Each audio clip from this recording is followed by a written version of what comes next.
The red and blue lights lit up my rear view like a sudden storm. At first, I honestly thought it was a joke. My brother liked jokes that weren't funny to anyone else. Then I saw the patrol unit number on the bumper. And I saw him. Officer Nolan Kessler, my brother, walking up behind my car with that slow, deliberate stride he used when he wanted to feel powerful. His hand rested near his belt like he'd already decided what kind of person I was.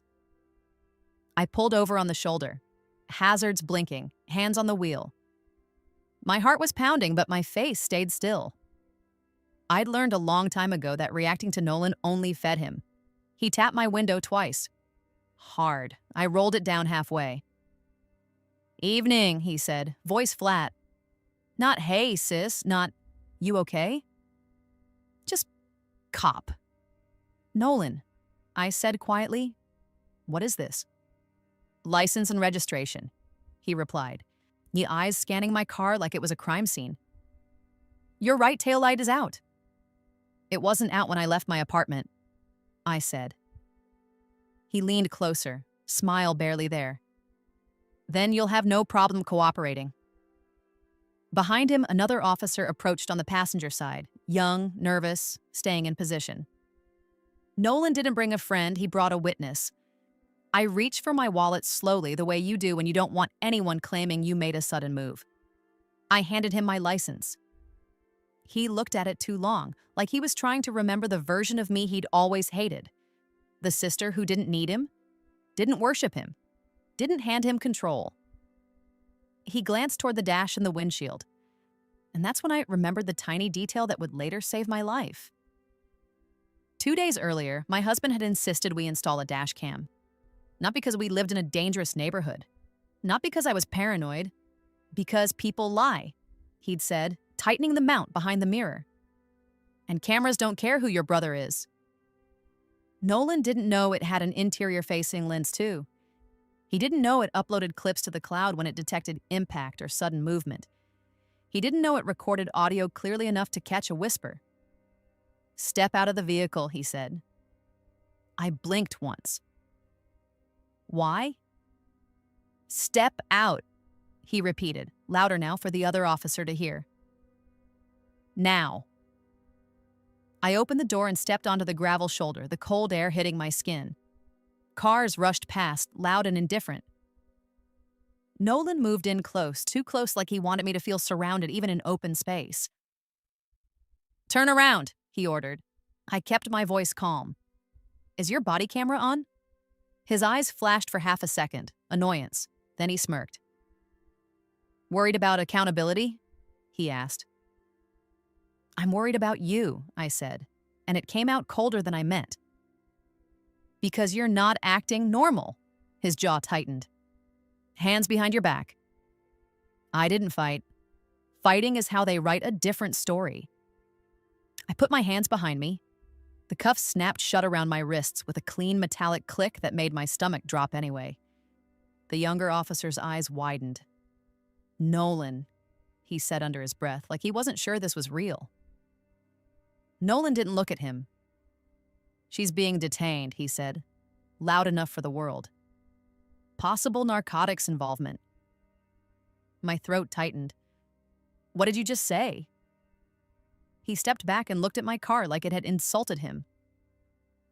"I smell something," he said. "Ah, you smell your own lie," I replied quietly. His smile disappeared. "Search the vehicle," he told the other officer. The younger officer hesitated. "Do we have—" "Search it," Nolan repeated. And suddenly his voice had that tone people obey without thinking. I stood there handcuffed on the side of the road, watching my brother open my driver's side door like he owned my life. It wasn't even the worst part. The worst part was how comfortable he looked doing it. He leaned into my car, one arm braced on the seat, head ducked under the steering wheel. The interior light came on, warm and soft, and for a split second, I saw the dashcam's tiny indicator glow. Still recording. Nolan rummaged through the console, then the glove compartment, pulling things out slowly like he wanted it to feel thorough. He found nothing because there was nothing. So he made something. He slid his hand under the driver's seat and paused, just long enough to be theatrical. Then he pulled out a small plastic bag.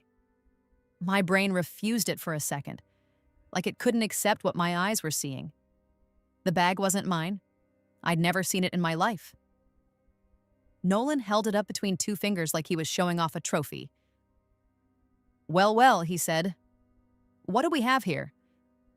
The younger officer stepped closer, eyes narrowing. "Where was that?" "Under the seat," Nolan said immediately. "Too fast. Too clean." I swallowed hard, but I didn't scream. I didn't beg. I forced my voice to stay steady. "That isn't mine," I said. "And you know it." Nolan's eyes met mine, cold and bright. "Tell it to the judge," he replied. The cars passing by blurred into noise. My wrists hurt. My mouth went dry. "Why are you doing this?" I asked. His face didn't change. "You want to act like you're better than the family?" he said quietly, "just for me. You want to embarrass Mom at dinner. You want to call me a bully in front of everyone." So that was it. Not justice, not a real suspicion. A petty family argument. A bruised ego with a badge. The younger officer cleared his throat. "Nolan," he said, voice strained. "We need to log this properly." "We will," Nolan snapped. Then he looked at me and raised his voice again, back into performance mode. "Ma'am, you are under arrest for possession." I felt something sharp twist in my chest. Not fear, not exactly. It was betrayal, clean and final. Nolan turned toward his partner and said, "Bag it, tag it. Call it found under the seat." And while he said it, he leaned into my car again, right under the dashcam, muttering something I don't think he realized the microphone could catch. "Make sure her little camera doesn't make it to evidence," he whispered. My stomach dropped in a different way, because he knew. Not that it was there, he didn't know that. But he knew I was the kind of person who would have proof. He just didn't know I already had it.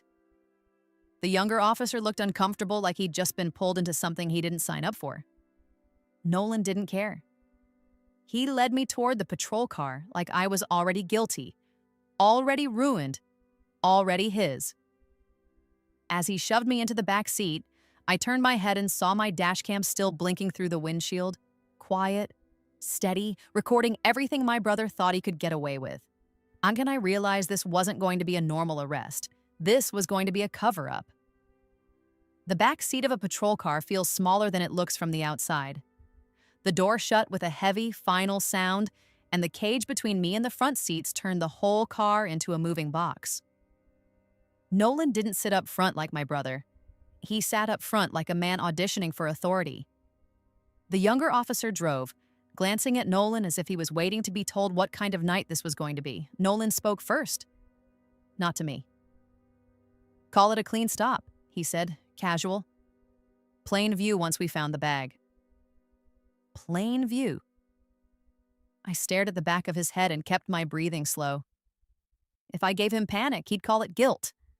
If I gave him anger, he'd call it instability. So I gave him nothing, just my voice, steady. "I want my lawyer," I said. Nolan didn't turn around. "You'll get a phone call," he replied, "after booking." "I also want my property receipt," I said, "with every item listed." That made him glance back just once, irritation flickering in his eyes like a warning light. "Always the control freak," he muttered. I didn't correct him because control was the only thing that kept people like Nolan from writing your entire life into a report. At the station, the fluorescent lights hit my eyes like a slap. Nolan marched me through the entrance as if he wanted every camera to catch his hero walk.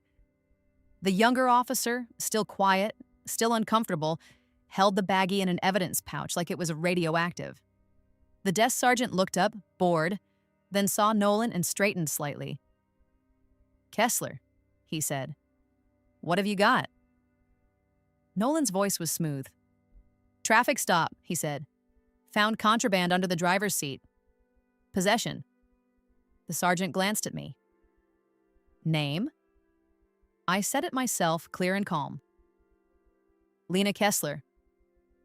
The sergeant's eyebrows lifted at the shared last name. His eyes flicked to Nolan for half a second, then away, like he didn't want to see what he was seeing. Nolan leaned in slightly toward the sergeant and spoke lower. "She's been a problem," he said. A problem, not a suspect, not an offender. A problem. I watched the sergeant's face shift into something tighter, more careful. He knew the word was wrong. He also knew Nolan was one of theirs. That's when I stopped pretending this was going to be handled fairly by default.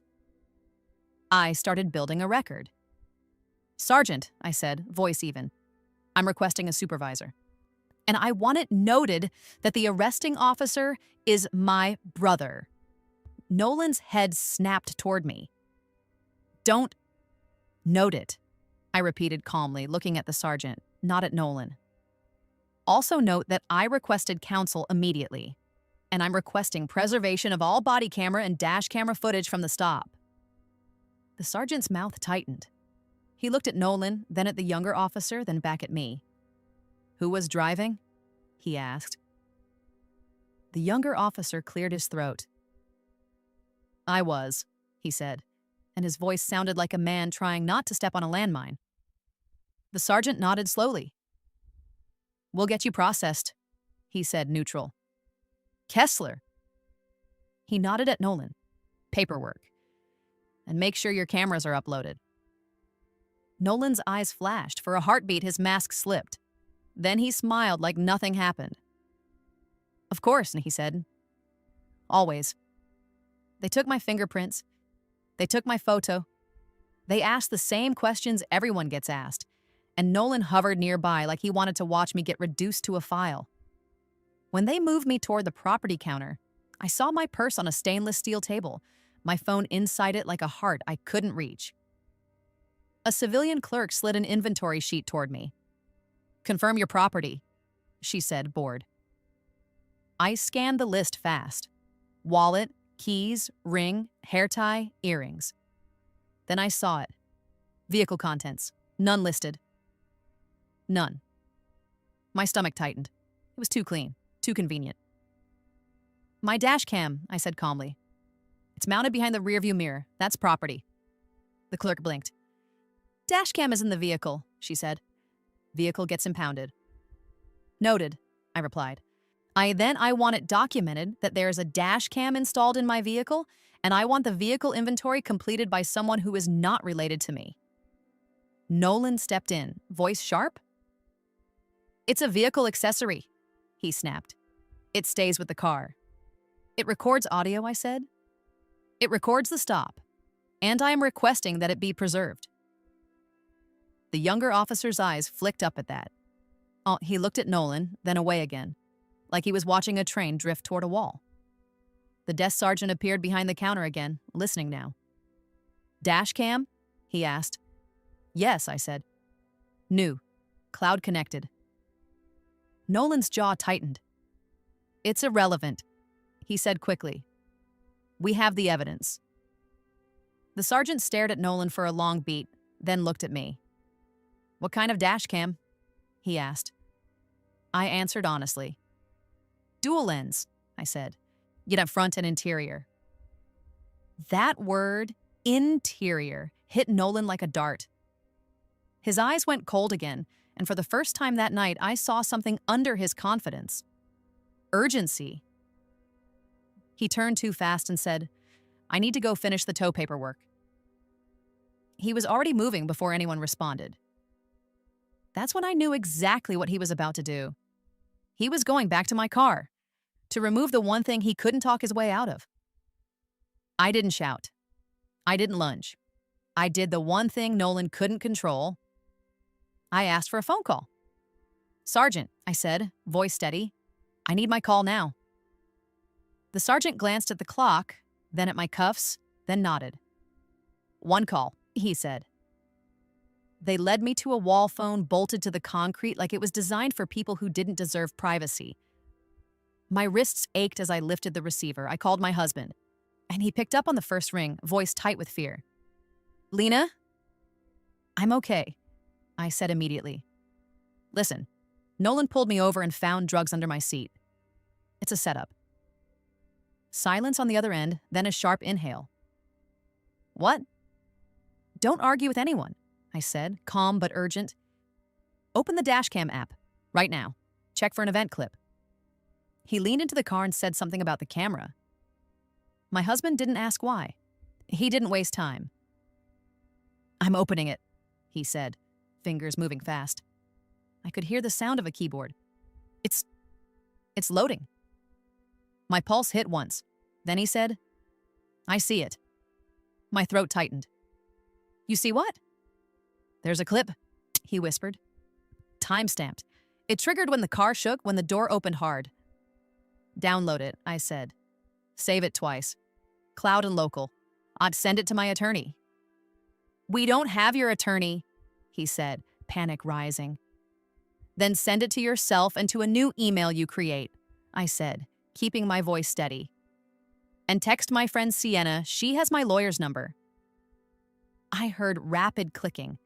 Then my husband's voice dropped into something raw. Oh my God, he whispered. What? I asked. It shows him, he said, and his voice cracked. It shows Nolan's hand already holding the bag before he reaches under the seat. My eyes closed for 1 second. Not relief. Not yet.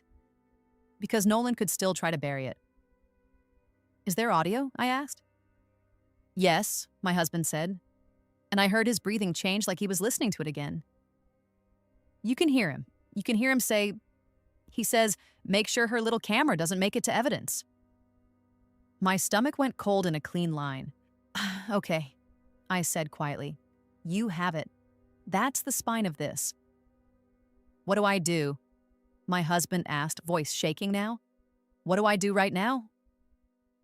You go to the station, I said. And you don't talk to Nolan. You ask for the watch commander. You tell them there's exculpatory dashcam footage and Nolan is attempting to interfere with evidence. I'm going, he said, breathless. I'm going right now. And one more thing, I said, lowering my voice. If the dashcam goes offline suddenly, that's also evidence. He went silent. Then, the app just changed, he said. My chest tightened. Changed how? It says the camera's disconnected, he whispered. It was online 2 seconds ago. I stared at the cinder block wall in front of me and felt my pulse slow instead of spike. Because that wasn't a glitch. That was Nolan. And he had just made the worst mistake of his career because if he'd left it alone, he could have argued about angles and shadows and interpretation. But disconnecting it right after my husband accessed the clip wasn't interpretation. It was intent. I hung up the phone and turned calmly to the officer waiting by the door. I need to speak to the watch commander, I said. Now. The officer hesitated. Why? Because my dashcam just went offline, I replied evenly. And the arresting officer is my brother. The officer's eyes flicked down the hallway like he suddenly didn't want to be holding this problem. Then he nodded once. Wait here, he said, and walked away. I stood alone with the dial tone still faint in my ear, wrists cuffed, heart steady, watching the hall like a person watching a door that was about to open. High because once the chain of custody gets involved, Nolan couldn't charm his way out. He'd have to explain why my camera went offline at the exact moment the clip was accessed, and why his voice was on it. The watch commander didn't come running. He came walking, slow, controlled, like he'd already decided this was going to be handled with procedure, not volume. A tall man in a white uniform shirt stopped outside the phone area and looked at the officer who'd fetched him. His nameplate read, Lieutenant Mason Greer. His eyes moved to my cuffs, then to my face, then passed me down the hallway like he was looking for the person who caused this. You asked to see me, he said. Yes, I replied calmly. The arresting officer is my brother. He planted contraband in my car. I have dashcam footage. It was accessed from the cloud, and the camera went offline immediately after. I'm requesting preservation of all body cam, dashcam, CAD, and impound footage. Lieutenant Greer didn't react with disbelief. He reacted with a question that told me he understood risk. "Which brother?" he asked. "Nolan Kessler," I said. His jaw tightened slightly, not shock. Recognition. He turned to the officer at the door. "Go get Sergeant Patel," he said, "and tell Kessler to report to interview room 2. Now." The officer hesitated. "Lieutenant..." "Now," Greer repeated, voice flat. Then he looked at me again.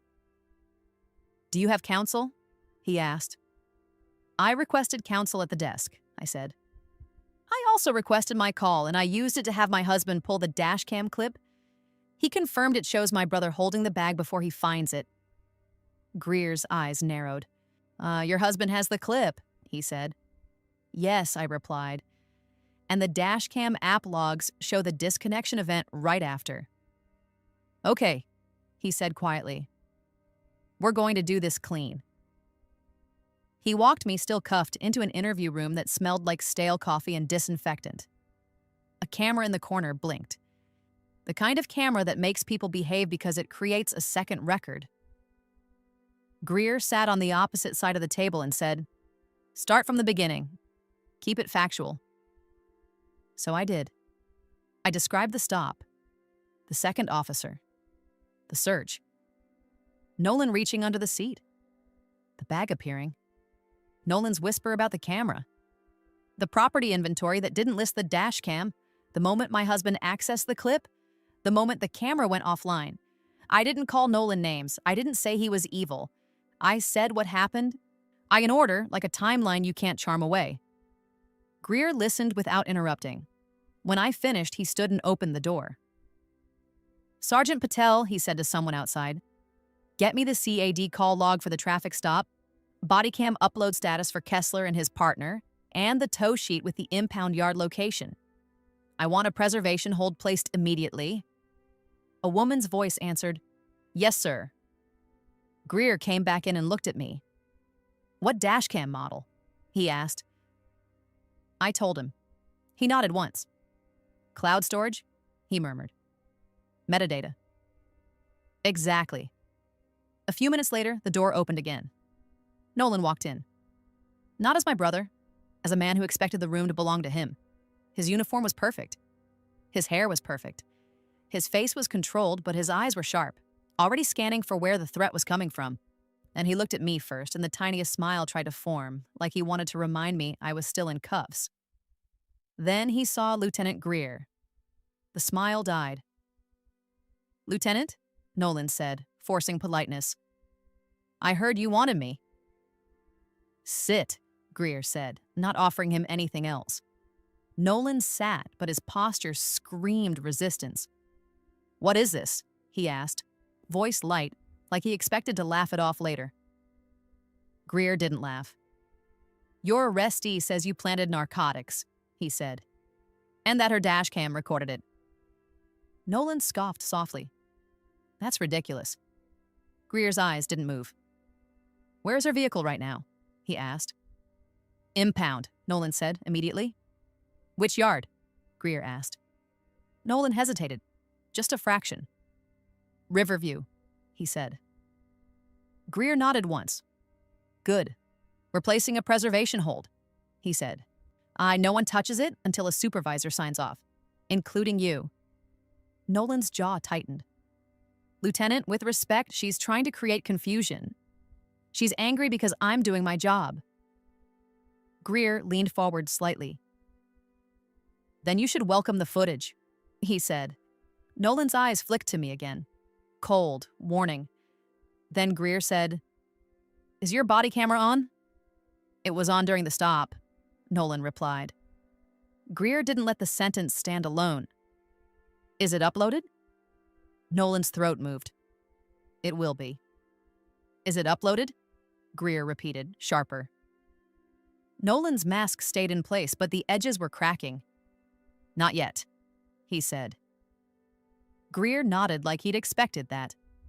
"Then we're putting it into evidence intake ourselves," he said. "Sergeant Patel is retrieving it." Nolan sat back too fast. "That's not necessary." "It is," Greer cut in. "Because this is now a credibility issue. Nolan's eyes flashed. Credibility? He echoed. Greer stayed calm. Yes, he said. Because you arrested your sister. That alone requires scrutiny. Nolan opened his mouth to speak. The door opened again. My husband stepped in, breathless, eyes wide with fear and fury he was trying to keep under control. His name is Evan, and I could see how badly he wanted to explode. But he didn't. He walked straight to Lieutenant Greer and said, I have the video. Greer's posture shifted instantly. How? He asked. Evan held up his phone. Dashcam cloud app. He said, I downloaded it. I saved it. I emailed it to myself and I screen recorded the metadata page before it disconnected. Nolan's face went tight. Greer held out his hand. Send it to this address, he said, sliding a card across the table. Right now, and do not delete it. Evan nodded and started tapping. Nolan snapped, You can't use that. Civilian recording? Greer cut him off without even looking at him. We're not debating admissibility in this room, he said. We're determining whether an officer committed misconduct and whether an arrest is legitimate. Evan's phone chimed. Sent, he said. Greer turned to a desktop computer in the room, logged in, and pulled up the file. The clip loaded. For a second, all you could hear was the faint audio of wind and passing cars. Then the video showed the inside of my car, my dashboard, my steering wheel, Nolan's uniform filling the frame as he leaned in. And then it happened. On camera, clear as daylight. Nolan's right hand was already holding the small bag when he leaned into the driver's area. Now he didn't pull it from under the seat. He brought it in with him. I watched Lieutenant Greer's face as he processed it. He didn't gasp. He didn't shout. He went still.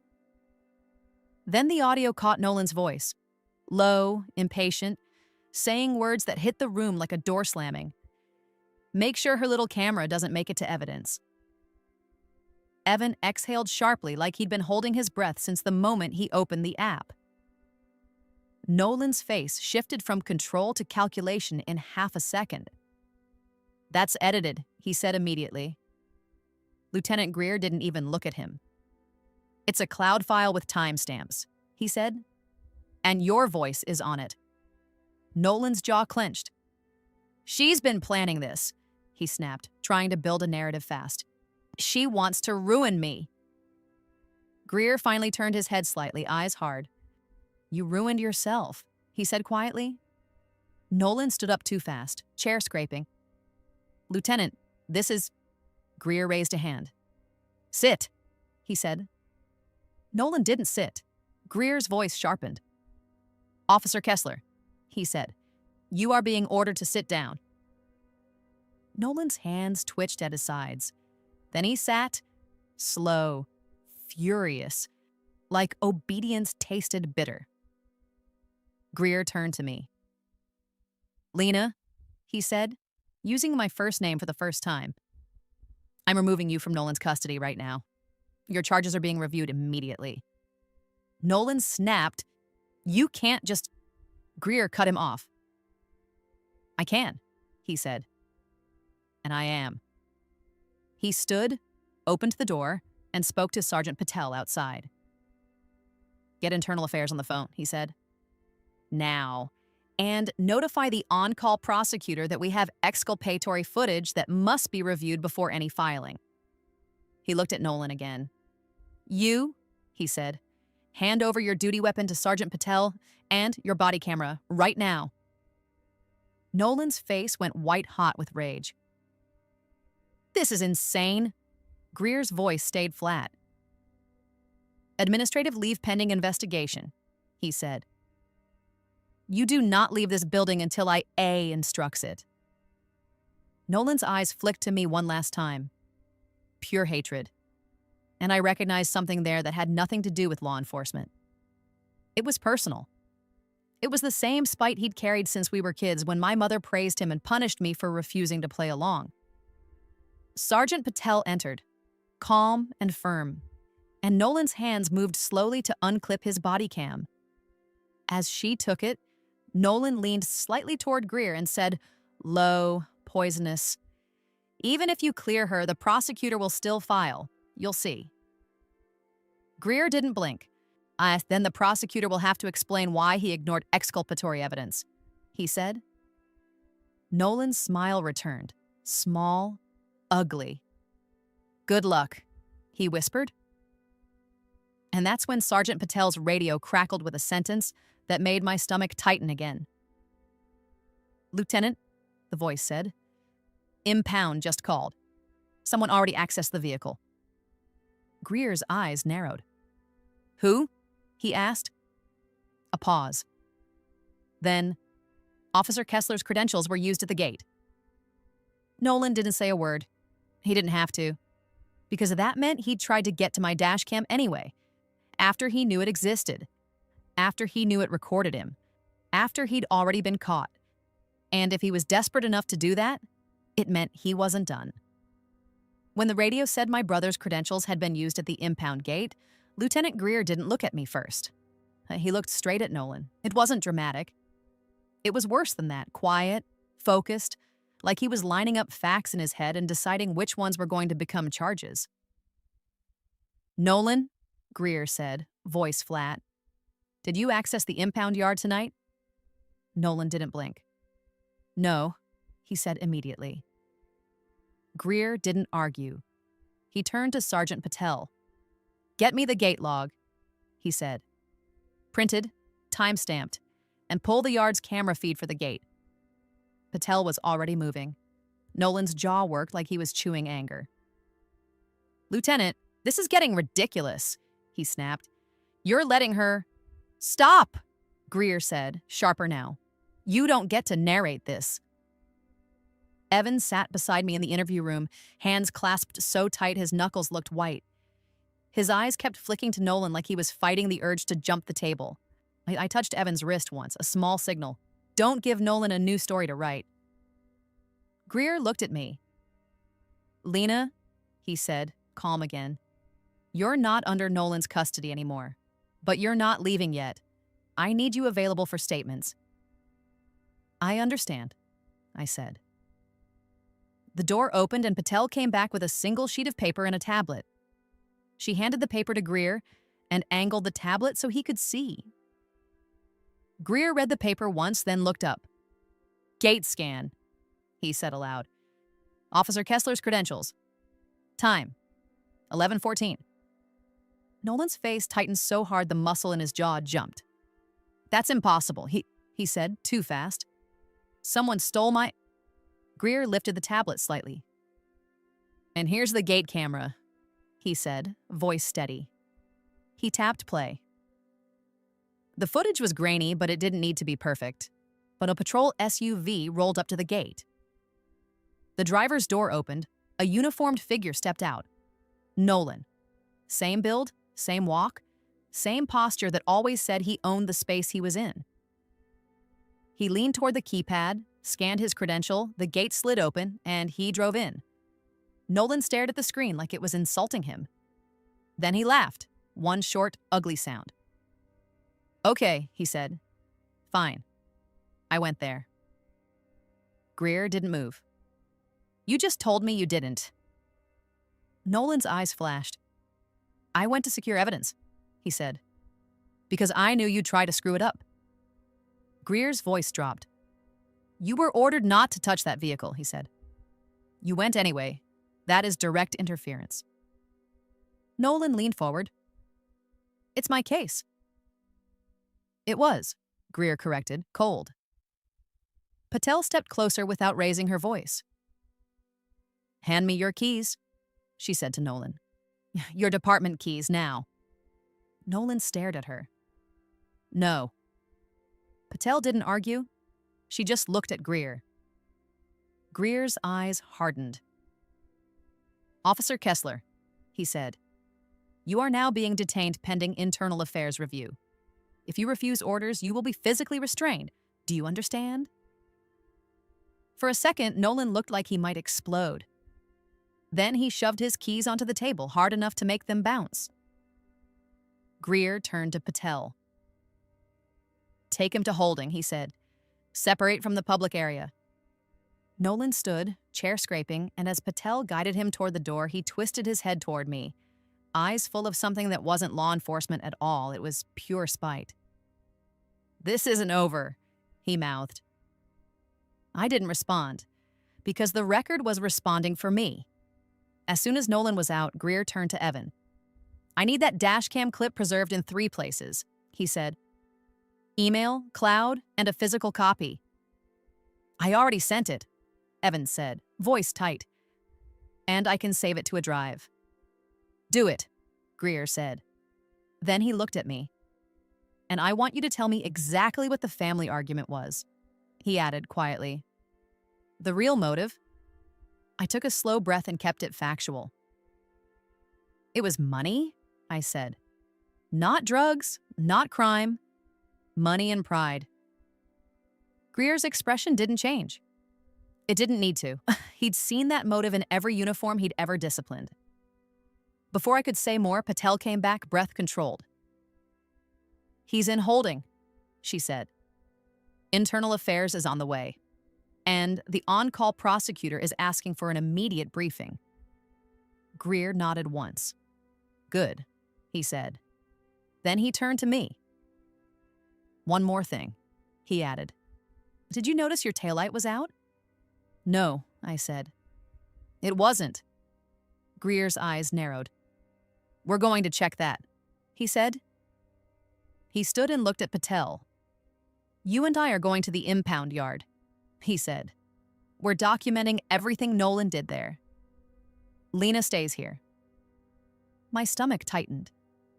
My car? I know, Greer said, calm. We'll treat it like a crime scene now. An hour later, Greer came back into the station with a different kind of stillness in his face. Not suspicion, not curiosity. Certainty. He held a manila folder in his hand, and Patel carried a small, clear evidence bag with something dark inside. Greer sat across from me and slid the folder onto the table. Impound footage, he said. Multiple angles. Evan leaned forward. What did he do? Greer opened the folder and pulled out 2 printed still frames, grainy but unmistakable. The first showed Nolan at my driver's side door, shoulders hunched into the car.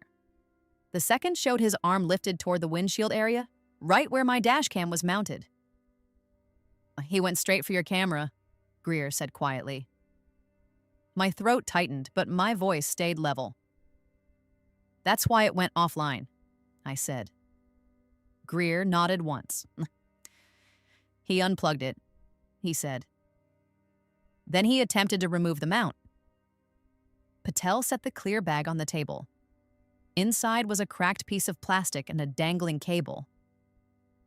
The mount, she said. Impound staff found it on the driver's floor mat after he left. Evan's face hardened. He destroyed it. Greer's eyes stayed calm. He tried. He corrected. But the cloud clip is already preserved. And that's what makes this worse, not better.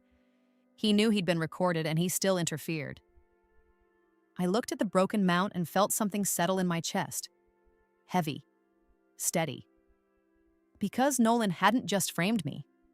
He'd tried to bury the proof after he realized he'd been caught. Greer leaned forward slightly. Now I'm going to tell you what's happening, he said. Internal Affairs is opening a formal investigation tonight. The prosecutor is reviewing the dashcam file and the impound footage before any charges are filed against you. Evan exhaled like he'd been underwater. And there's more, Greer added. He pulled out another sheet from the folder and tapped a line with his finger. Vehicle inspection, he said. Your taillight isn't out. Both are working. I didn't smile, I just nodded. So the stop was pretext, I said. Yes, Greer replied. And the body cam. My stomach tightened again. Greer's jaw flexed. Nolan's body cam has a gap, he said. It shows the stop beginning. Then it goes dark right before he searches under the seat. Then it resumes right after the find. Evan's eyes widened. He turned it off. Greer nodded once. The metadata shows manual deactivation, he said. Not a battery failure, not a glitch. That one detail, metadata, felt like my father's voice from years ago, telling me how the world really works. People can lie, but systems leave footprints. The interview room door opened and a woman in plain clothes stepped in, badge clipped to her belt. Internal Affairs. Her name was Renee Voss. She didn't look at me like I was a suspect. She looked at me like I was a witness. Lena Kessler? She asked. Yes, I said. Hon, I'm going to take your statement, she said. And then I'm going to speak to Officer Nolan Kessler. Her tone wasn't angry. It was procedural, which in that building was more terrifying than anger.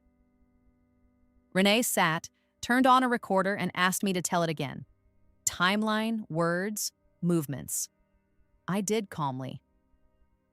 Evan confirmed the dashcam access and the disconnection time. Greer added the gate scan log and the impound footage. Patel added the broken mount recovered from the car. When we finished, Renee stood, collected her folder, and paused at the door. Then she looked back at me and said one sentence that made my pulse hit once, hard.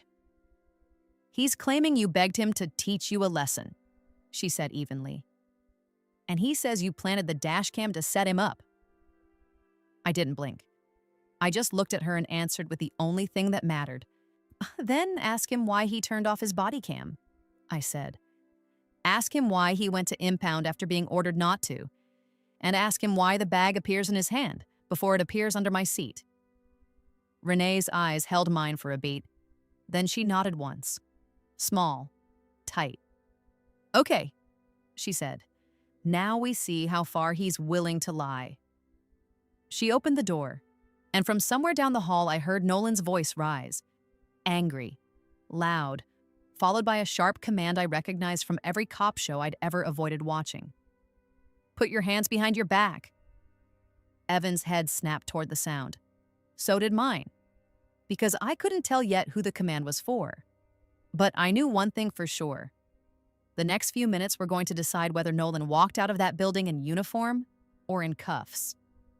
The hallway noise wasn't chaotic, and it was controlled chaos, the kind that happens when trained people move quickly but still follow procedure.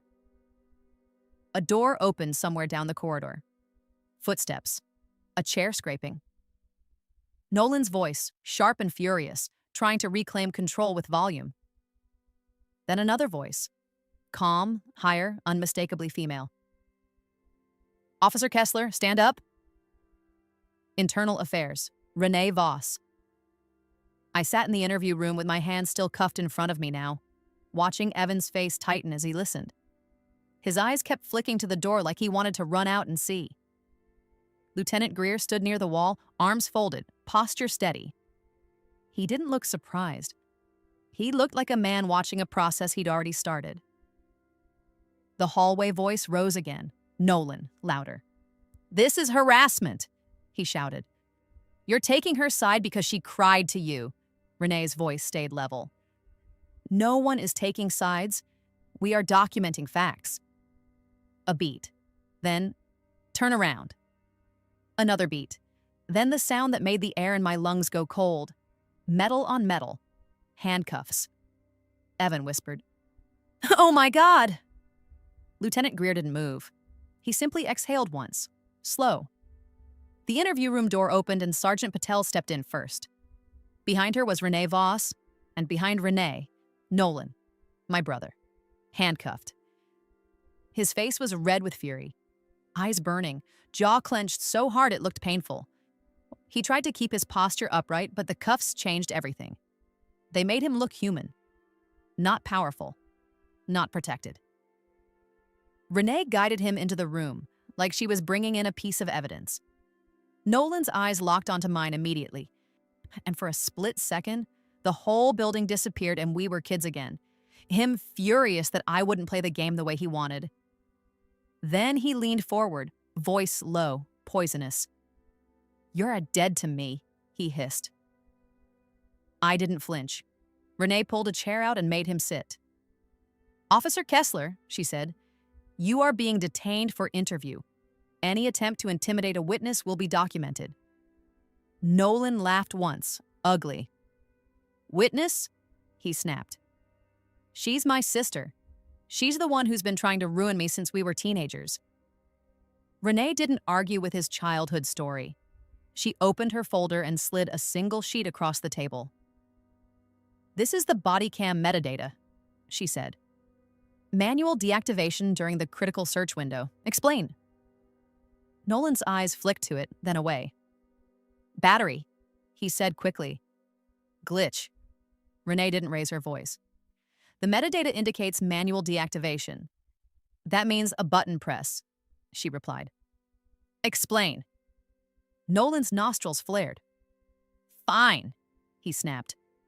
I turned it off because she was hysterical and I didn't want her screaming on camera. Evan's hands clenched.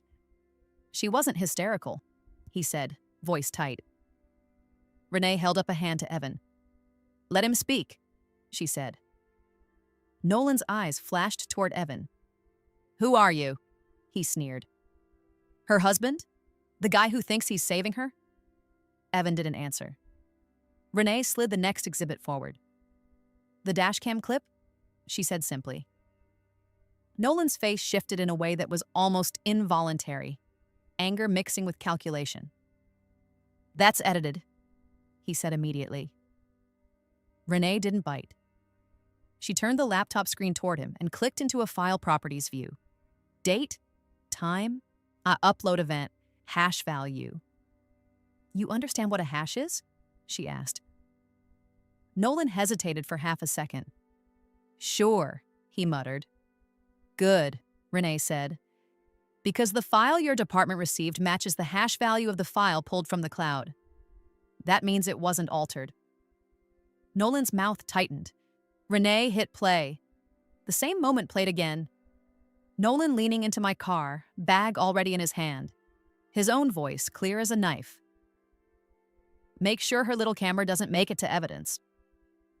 Nolan stared at the screen like it was betraying him personally. Renee paused the clip and slid a third exhibit across. Impound gate log, she said. Your credentials, time-stamped. Then impound footage showing you going straight to the dashcam mount. Nolan's hands twitched inside the cuffs. That was to secure evidence, he snapped. Renee's voice stayed calm. You were ordered not to touch the vehicle, she said. You went anyway. You unplugged and attempted to remove the dashcam. That is interference.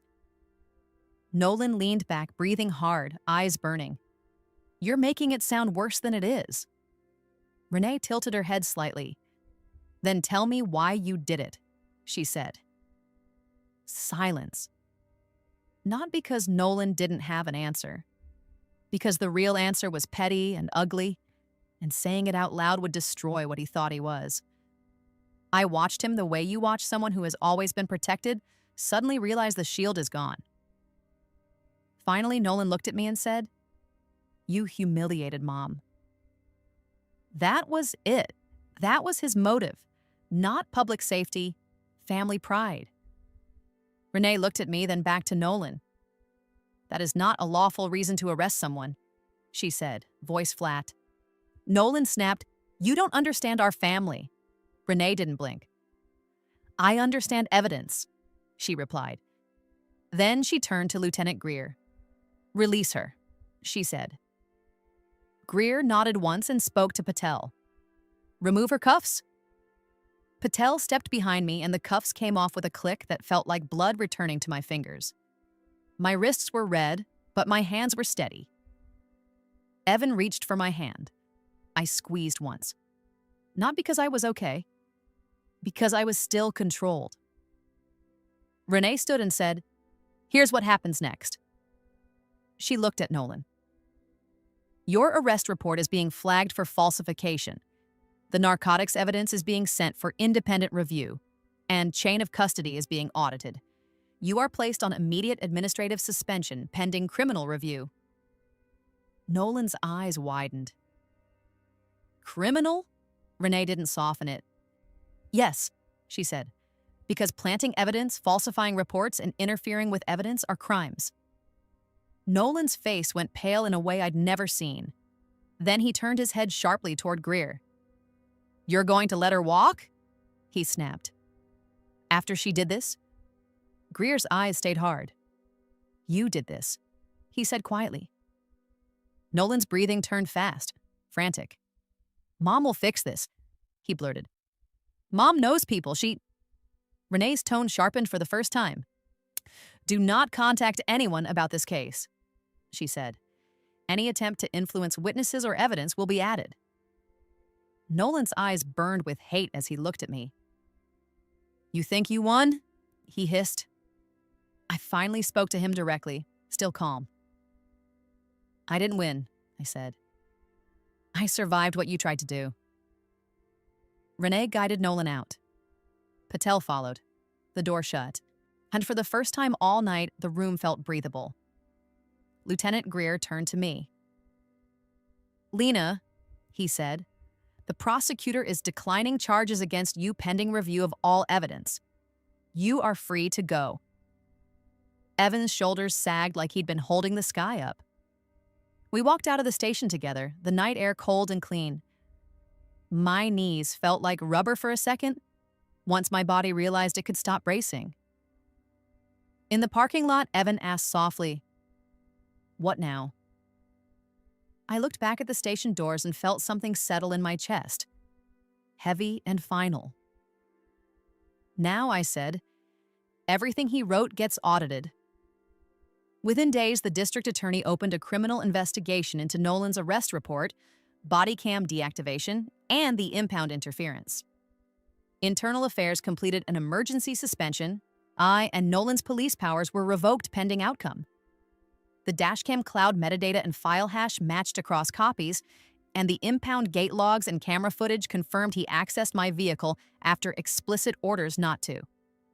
Nolan was charged with evidence tampering and misconduct-related offenses tied to the planted contraband and falsified report, and he was terminated from the department after a disciplinary hearing.